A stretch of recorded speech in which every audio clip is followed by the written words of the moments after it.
Hi guys, the SpeedCube Kid is here, and today we're going to be looking at how to solve a 5x5 cube in just a few minutes. Now, the thing about this cube is it's a bit harder to handle than the regular 3x3 cube because the center pieces and the edge pieces are divided. Don't worry, we're going to be looking at a simple process called reduction in order to fix those pieces so we can handle it like a regular Rubik's Cube. So, I'm just going to show you guys the pieces to look for and how to pair them up. I'm going to mix my cube.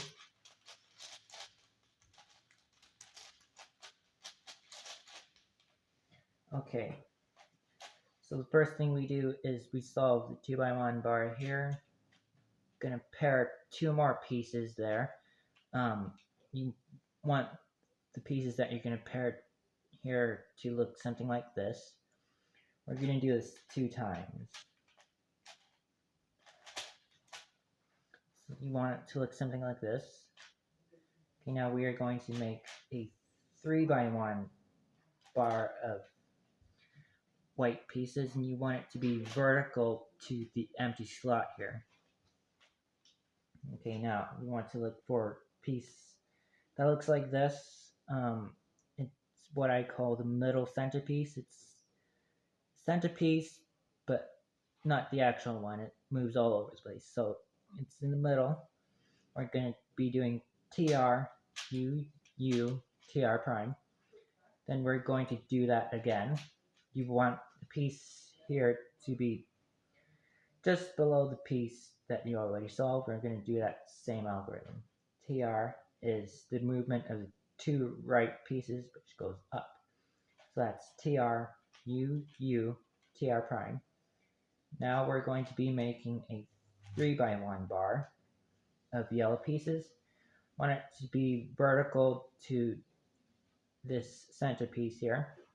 I'm going to be using that same algorithm. TR, U, U, TR prime. Going to do that one last time. And this time you want it to be vertical and just below the piece that you already solved. So that's same algorithm. Okay. Now you want the yellow centerpiece to be to your right hand side and the white centerpiece to be to your left.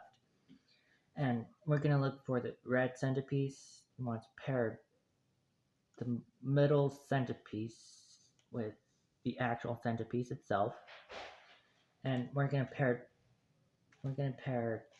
two more.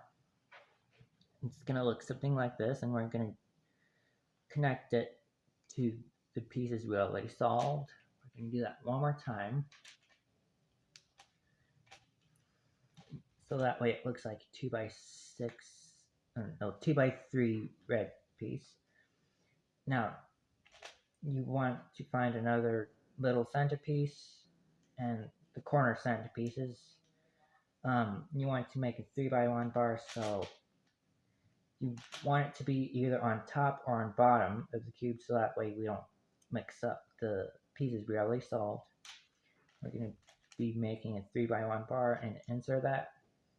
Now, let's see here. We want to solve a 2x1 bar again, but this time we're going to be using the algorithm TR prime F TR in order to fix that. You want to connect more of them together, so it's going to look something like this. TR prime F TR. Going to do that again. And for the last 3 blue pieces, you want to find a pair of them, or actually the middle centerpiece, and connect the corner centerpieces to it using algorithms like TL F TL prime or TR prime F TR, which will solve a 3x1 bar. And since this piece here is already to the left, we're going to be doing TL F F TL prime. Okay, we're going to repeat that process to the orange face. And if they're paired together already, that makes it a lot easier. Now, once you get it to this point, you might find that one or two of these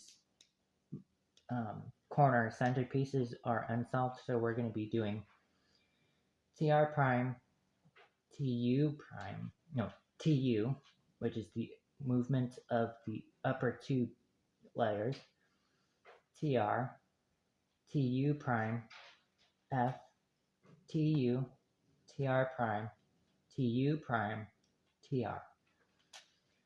Okay, now we're going to be solving the edge pieces, which there are 3 of them to be solving. So we want to look for the white and red edge piece here. It's going to be in the very middle of the cube. And we're going to scan the cube for another edge piece, which is right here.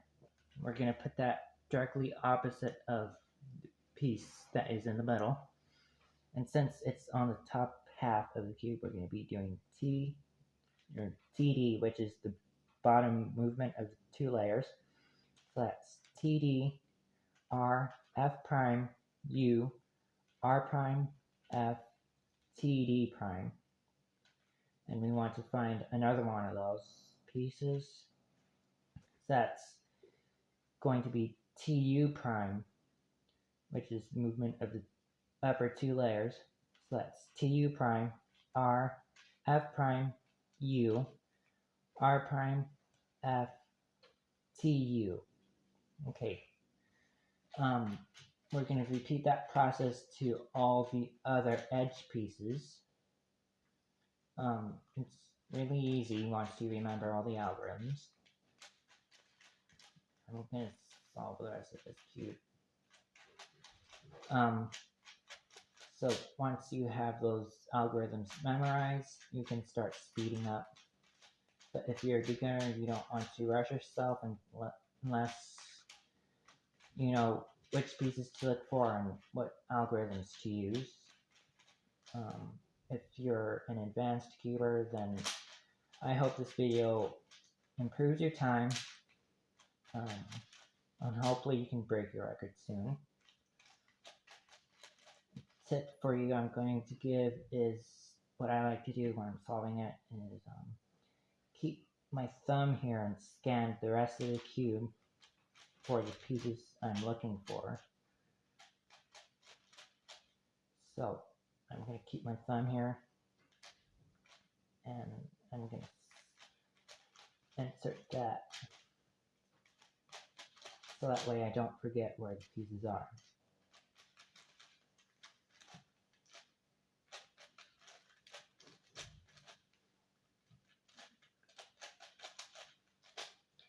Now there's one algorithm that you might want to remember. It's if the one edge piece is flipped and no matter what pattern you use, it just will not get solved.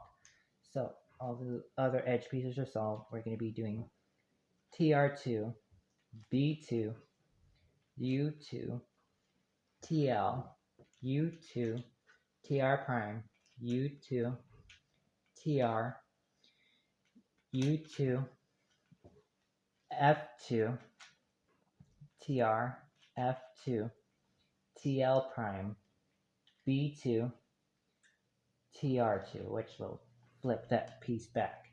Okay, now you can solve it like a regular Rubik's Cube.